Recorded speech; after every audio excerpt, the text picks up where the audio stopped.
สวัสดีตอนนี้เราอยู่กับซุปเปอร์สตาร์น้อยก็คือทางนั้นเอกลักษณ์วิเดกุลหรือว่าไทเกอร์เนาะทำมาร่วมกันเนาะ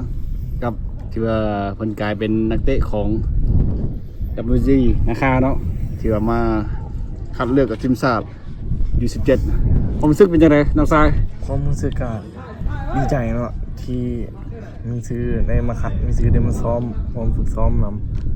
รู้สึกดีใจหลายการฝึกซ้อมเป็นอะไรสำหรับทีมชาติมันต่างกับตอนเราซ้อมกับสโมสรวิไลกุลหรือว่า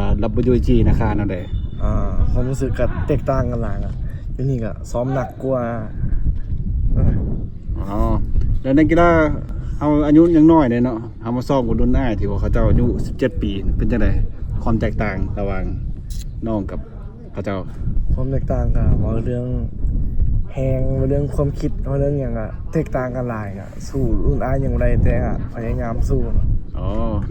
แต่น้องได้อย่างใดจากรุ่นอ้ายนี่ก็ได้ความรู้ใหม่ๆจากรุ่นอ้ายได้ประสบการณ์โอเคการที่เรามาเก็บตัวกับทีมชาติเรามากินนอนเป็นจังไดเราต้องมีระเบียบวินัยแนวใดแน่นะการกินก็ต้องกินอาหารครบ5 หมู่แล้วก็ตอนนอนก็นอนให้เป็นเวลาสำหรับเป้าหมายของน้องเนี่ยสำหรับการมาครับเดือทีมชาติซุนี่นึงอยากได้ประสบการณ์หลายๆอย่างกับรุ่นอ้ายแล้วก็ใจแท้ก็อยากติดอะไรนะครับบ่ติดกับปีหน้าเอาไหม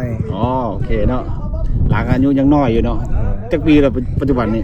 14 13 14 14 ปีเนี่ยแสดงเอาต้องแวกอายุ3 ปีแผนสโมสรแม่นแล้วมีโปรตุเกสแล้วมีคันอยู่มาดริดรายการโปรตุเกสเหมือนไปป้องกันแซมเลยเนาะปีกายเฮาได้แซมเนาะรายการมาดริดเนี่ยเป็นรายการนี้รายการมาดริดเป็นรายการที่คัดแต่ทีมติงแต่ละประเทศแต่ละเมืองมาเข้าร่วมแล้วก็ฝากเนาะผู้ชมเนาะติดตามสโมสร WG นะคะหรือสโมสรวิไลกุลเนาะที่ว่าเพิ่นปัจจุบันก็ฝึกซ้อมอย่างหนักเนาะเขียนเป็นรายการอยู่ต่างประเทศโดยเฉพาะเป็นรายการชิงแชมป์โลกนะบาซันซะเนาะเป็นรายการอยู่ที่โปรตุเกสที่ว่าได้แชมป์มาปีกายนี่เนาะสุดท้ายให้น้องฝากขอบใจแฟนบอลที่ติดตามน้องเนี่ยสุดท้ายนี่ก็ขอขอบใจแฟนบอลที่ติดตามแล้วก็ชื่อส้มเสียเขาเนี่ยชื่อส้มเสียช่วยให้กำลังใจให้เขาช่วยให้กำลังใจเขาเด้อโอเค